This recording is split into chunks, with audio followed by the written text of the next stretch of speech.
நல்லதா 4 விஷயம். 1, உங்கள் தகுதியை அல்லது சிறப்பை உணரும் தகுதி இல்லாதவர்களிடம் நான் யார் தெரியுமா அப்படின்னு விளக்கம்லாம் கொடுத்துட்டு இருக்காதீங்க.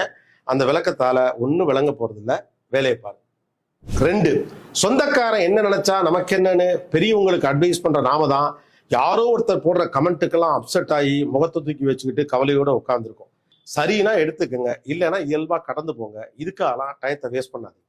3, அவர் பெரிய ஆளு, பணக்காரரு, அதனால அவருடைய குட் புக்ஸ்ல இருக்கணும் அப்படின்னு என்னென்னவோ ட்ரை பண்றோம். ஆனா அதை விட ரொம்ப முக்கியமானது உங்கள் அன்புக்குரியவர்களுடைய நம்பிக்கையை பெறுவதுதான். அந்த பணக்காரருக்கோ அல்லது பெரிய ஆளுக்கோ நீங்க 100ல ஒருத்தர், ஆனா உங்க அன்புக்கு உரியவருக்கு நீங்க தான் எல்லாமே.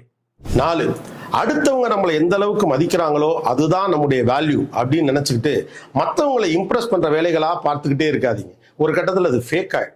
உங்களுக்கு பிடிச்ச சந்தோஷமான வேலைகளை பாருங்க, லைஃப் ஹாப்பியா இருக்கும்.